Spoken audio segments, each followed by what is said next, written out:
Βρισκόμαστε εδώ, σε αυτό το χώρο που είναι πλέον το σπίτι μου. Ονομάζεται One Soul. One γιατί είμαστε όλοι ένα, έτσι πιστεύω. Soul είναι η ψυχή, γιατί ό,τι έχω κάνει μέχρι τώρα στη ζωή μου, κάνω κατάθεση ψυχής. Η γιόγκα είναι μια πρακτική που σίγουρα σε φέρνει κοντά με την ψυχή σου. Οπότε θεωρώ ότι είναι ένα έτσι ωραίο όνομα και εκφράζει εμένα σίγουρα, αλλά και αυτούς που αγαπούν τη γιόγκα. Με την άσκηση ήμουνα από μικρό παιδί ερωτευμένη. Ήταν ο πρώτος έρωτας της ζωής μου. Το αποκαλώ έτσι γιατί πραγματικά είναι ο έρωτας της ζωής μου. Ξεκίνησα με ενόργανη γυμναστική, περίπου στην ηλικία των 7. Έτυχε ένας γυμναστής στο σχολείο να με επιλέξει, ανάμεσα και μαζί και με άλλα παιδάκια που ήμασταν στο δημοτικό, για να κάνω ενόργανη γυμναστική. Ασχολήθηκα όλα μου τα χρόνια τα παιδικά με τα αθλήματα της γυμναστικής, ακροβατική γυμναστική, με κορύφο στην αεροβική γυμναστική, όπου και εκεί διατέλεσα μέλος της εθνικής ομάδας. Αγωνίστηκα σε πανευρωπαϊκά, παγκόσμια πρωταθλήματα, ώσπου στην ηλικία των 30 έφτασε το τέλος, γιατί η γυμναστική είναι για νεαρότερες ηλικίες. Με αποτέλεσμα να θέλω να βρω κάτι για μένα, σαν προσωπική άσκηση, ευχαρίστηση, να κάνω στην ουσία για να μην χάσω όλα αυτά που δούλευα μια ζωή. Την ελαστικότητά μου, τη δύναμη, την ευεξία. Και κάπως έτσι ήρθε η γιόγκα στη ζωή μου. Ξεκίνησα γιόγκα φυσικά σαν μαθήτρια. Δεν είχα, να πω την αλήθεια, δεν είχα ποτέ στο μυαλό μου ότι θα διδάξω γιόγκα, γιατί δίδασκα ήδη σαν γυμνάστρια, είμαι και γυμνάστρια, δίδασκα γυμναστική και ενόργανη σε παιδιά, οπότε ξεκίνησα για μένα. Σιγά σιγά, μέρα με τη μέρα κάνοντας πρακτική, άρχισα να συνδέομαι βαθιά με αυτή την πρακτική, να την αγαπώ και εκεί αποφάσισα ότι γιατί όχι, θέλω να τη διδάξω. Πήγα πρώτα ένα ταξίδι στη Νέα Υόρκη, Αμερική. Έκανα εκεί το πρώτο μου training πάνω στη Βινιάσα γιόγκα, που είναι πιο δυτικοποιημένο είδος γιόγκα. Και όταν πια κατάλαβα ότι θέλω να ασχοληθώ πιο βαθιά, πιο σοβαρά, ξεκίνησα τα ταξίδια μου στην Ινδία, στην πόλη Μάισορ, όπου και εκεί έγινε πλέον μια ρουτίνα της ζωής μου, τα ταξίδια αυτά. Πήγαινα κάθε χρόνο, την πρώτη χρονιά μάλιστα πήγα 3 φορές στο Μάισορ. Είναι η σχολή του Πατάμπι Τζόις, είναι πολύ φημισμένος δάσκαλος στην Αστάγκα Γιόγκα, όπου από εκεί στην ουσία διδάχτηκα και πήρα και το authorization. Ήταν μεγάλη τιμή για μένα και για όλους τους δασκάλους που σίγουρα το πετυχαίνουν αυτό, δεν είμαι μοναδική. Και έτσι κάπως ξεκίνησα να διδάσκω Αστάγκα Γιόγκα.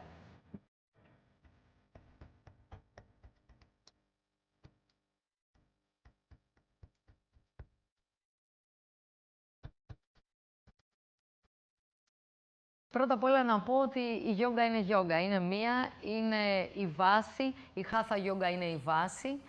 Τώρα, εγώ προσωπικά αγάπησα την Αστάγκα Γιόγκα γιατί θεωρείται το πιο hardcore είδος της γιόγκα. Είναι η πιο δυναμική, σίγουρα απαιτεί έντονα το κομμάτι της σωματικής άσκησης.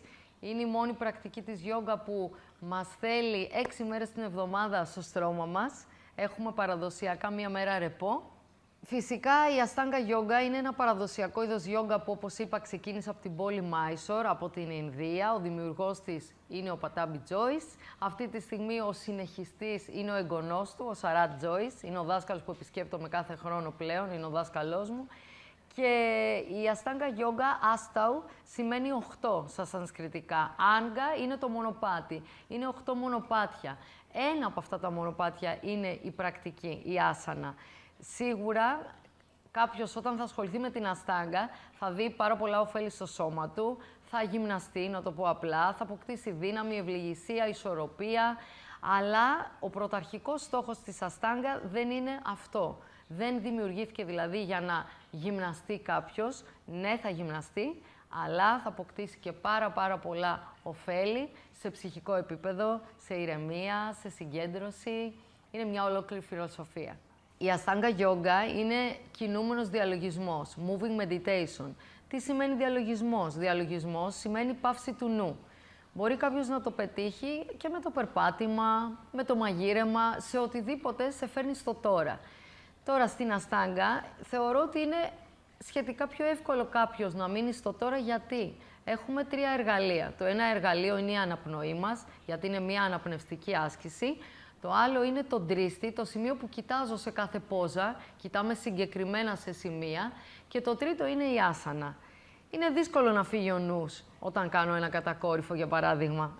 Θα πρέπει να είμαι εκεί, να συγκεντρωθώ και για να μην χτυπήσω και για να το πετύχω, αλλά σε φέρνει στο τώρα αναγκαστικά. Οπότε, σίγουρα είναι μια πρακτική που σε βοηθάει στο διαλογισμό, σε βοηθάει στο να παραμείνεις στο τώρα, σε φέρνει σε επαφή με το μέσα σου.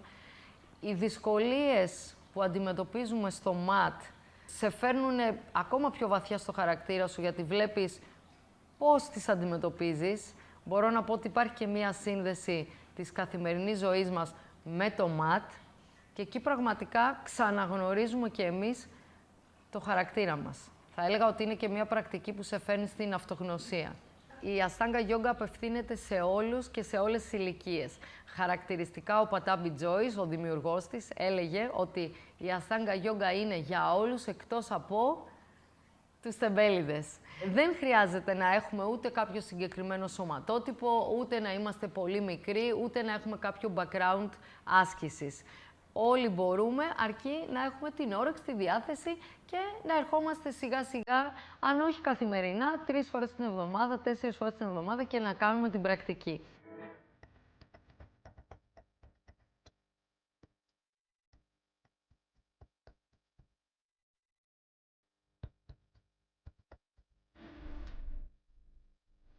Θα έλεγα ότι η Ashtanga Yoga έχει αυτό το μαγικό, ότι όλοι συνήθως, οι περισσότεροι, και εγώ τουλάχιστον, ξεκινάμε για το σωματικό κομμάτι, γιατί μας μαγεύει. Είναι πολύ ωραία, αν τη δει και κάποιος και σαν εξωτερικός παρατηρητής. Έχει αρμονία, περιλαμβάνει πόζες που φαίνονται πολύ εντυπωσιακές.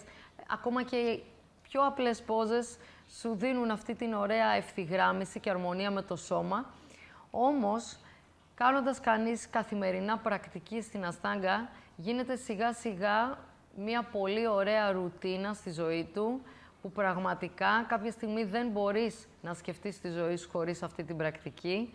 Είναι το πρωινό σου ξύπνημα και ακόμα και χωρίς κάποιος να σου εξηγήσει και να σου πει το φιλοσοφικό κομμάτι της Ashtanga, πραγματικά εκεί θα έλεγα είναι και η μαγεία της Ashtanga, ότι έρχεται ο μαθητής και το βιώνει μόνος του. Είναι εύκολο να μιλάω για κάτι που αγαπάω. Αν με ρωτούσε κάποιος να πω για άλλα πράγματα θα μου ήταν δύσκολο, αλλά αυτό είναι το κομμάτι που αγαπώ, το ζω. Είναι η ζωή μου, δεν είναι η δουλειά μου, οπότε μου είναι εύκολο να μιλήσω γι' αυτό. Νομίζω ήρθε η ώρα να πάμε να κάνουμε γιόγκα.